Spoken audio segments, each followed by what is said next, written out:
नमो बुद्ध। आज हूँ छू अँ संगम स्थित मंदिर में भगवान बुद्ध मंदिर में आप सर्वे ने भगवान बौद्ध जयंती की खूब खूब शुभकामनाओं। हूँ छू एंकर सोहनी अने आजे आपणे अँ मंदिर दर्शन करीशुं। मंदिर में रथ यात्रा खूब ज मोटी निकळवानी छे। भक्तोए वारंवार खूब सुंदर रीते वाराफरती अँ दर्शन करेला छे। साथे साथे अँ संतोनी वाणी पण आपणे पवित्र वाणी पण सांभळवा मळी छे। तो आ विडियो ने जोता रहेजो। तो अत्यारे आ विडियो तमे जोई रह्या छो मारी साथे गपशप विथ एंकर सोहनी। तो आ विडियो ने वधारे शेयर करो और हमारा चैनल ने सब्सक्राइब करो। सो आप सभी को बौद्ध जयंती की बहुत बहुत शुभकामनाएं।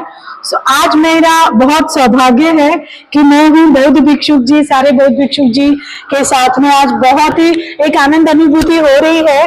तो बंते कश्यप जी, आज उनसे थोड़ी बहुत बातचीत करने का अवसर मिला है, तो हम जानेंगे बौद्ध भगवान के जीवन के बारे में उनसे ही।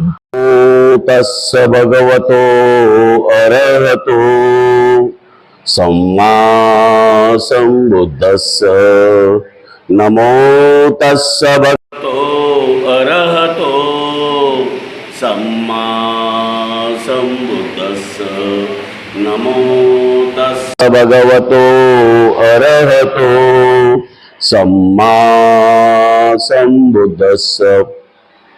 आज का दिन वैशाखी पूर्णिमा त्रिवेणी परिशुद्धि बुद्ध पूर्णिमा कहा जाता है। इसे त्रिवेणी परिशुद्ध क्यों कहा जाता है? इसी के दिन आज महामाया ने सिद्धार्थ गौतम को जन्म दिया था, इसलिए आज कल वैशाखी पूर्णिमा बहुत महत्वपूर्ण रखती है। आज के असली जो गया है उसका पहले नाम उर्वेल था। उसी उर्वेल में जहां संबोधि प्राप्त हुए वही वज्रसेन में बैठकर तथागत ने आज के दिन उन्होंने सम्यक संबोधि प्राप्त कर ली थी, इसलिए आज की वैशाखी पूर्णिमा महत्व रखती है। और आज के दिन कुशीनारा में 2 साल वृक्ष के बीच में उन्होंने पकी हुई आयु में 80 साल की आयु में महानिर्वाण प्राप्त किया था, इसलिए आज का ये वैशाखी पूर्णिमा बहुत महत्वपूर्ण थी। लेकिन आज के दिन और एक 2 विशेष घटना घटी थी। आज के दिन वैशाखी पूर्णिमा यशोधरा का ही जन्म हुआ था। आज के दिन उनके दरबार में एक सफेद हाथी था, उसका भी जन्म आज ही हुआ था। आज के दिन कंतक घोड़े का ही जन्म हुआ था और आज के दिन उनके चचेरे भाई आनंद का ही जन्म हुआ था। इसलिए ये वैशाखी पूर्णिमा बहुत बातों से महत्वपूर्ण है। केवल महत्वपूर्ण ही नहीं है, इस विश्व में उन्होंने देखा सारे के सारे लोग दुखी है। इस दुख का कुछ तो कारण होगा। हर आदमी जरा बुढ़ापा मरण इसमें जन्म मृत्यु के भवचक्र में फंसा है, तो इसमें से बाहर निकलने का कोई ना कोई तो रास्ता होगा। ये रास्ता ढूंढने के लिए उन्होंने 6 साल तक काया क्लेश की बहुत कड़ी तपस्या की।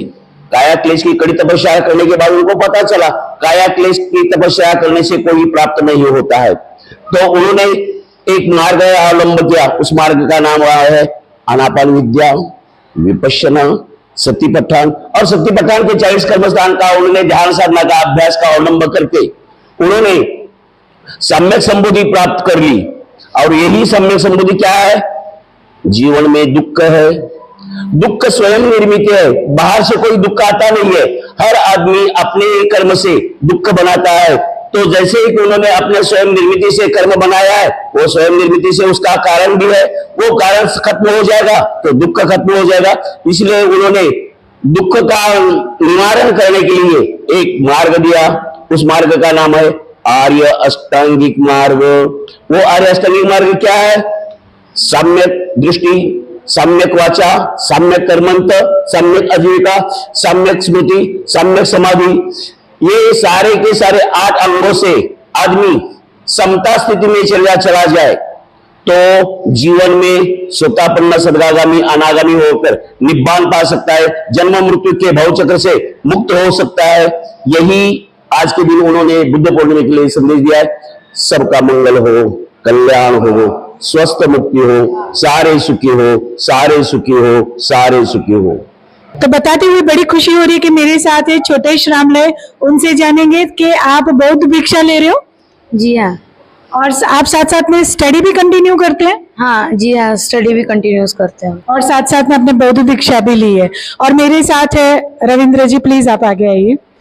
तो ये आप हर साल इसे ऑर्गेनाइज करते हैं और आप बहुत ही उम्दा सामाजिक कार्यकर है, आपके बारे में तो सब जानते हैं, महाराष्ट्र से गुजरात से लेके। तो थोड़ा बहुत बताइए कि आज काफी सारे हमारे समाज के भाई बहन भी यहाँ इकट्ठा हुए हैं, तो बौद्ध जयंती पे आप क्या रखते हैं, क्या करते हैं? मैं बौद्धाचार्य धम्मप्रिय रविंद्र, शाक्यमुनि चैरिटेबल ट्रस्ट जो बड़ौदा का है, जिसने इस लुम्बिनी बौद्ध विहार का निर्माण किया, उसका अध्यक्ष हूँ।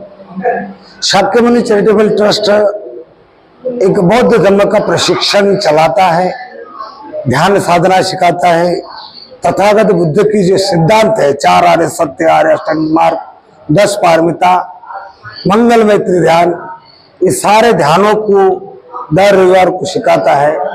लोगों को दुख मुक्ति के रास्ते पर चलना सिखाता है।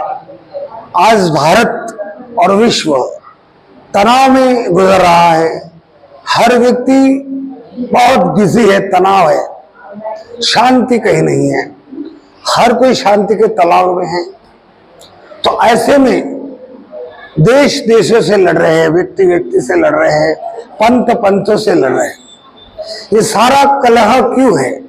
यही प्रश्न जब महाभिनिष्क्रमण सिद्धार्थ गौतम ने किया तो उन्हें यही प्रश्न आया कि मैं जिस कारण से गृह त्याग किया हूं वो तो कारण खत्म हो गया, लेकिन माँ बेटी से लड़ रही है, बाप बेटे से लड़ रहा है, राजा राजा से लड़ रहा है, देश देश से लड़ रहा है, घर घर में कलह है। इसके कारण क्या है? जब तक मैं इनके कारणों का पता नहीं लगा देता हूं और उन कारणों को मिटाकर संसार में सुख शांति प्रदान नहीं कर देता हूं, तब तक मैं घर वापस नहीं जाऊंगा।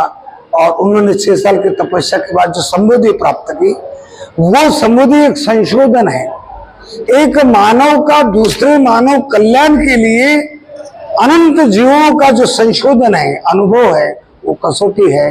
और तब जाकर उन्होंने दुनिया को संदेश दिया, देव में भिक्खवा अंते पब्बज्जिते न सेवितब्बा यो चायम कामे सुकाम सुकल्लिकानो योगो हीनो गम्मो पोथो जनिको अनुत्तरो।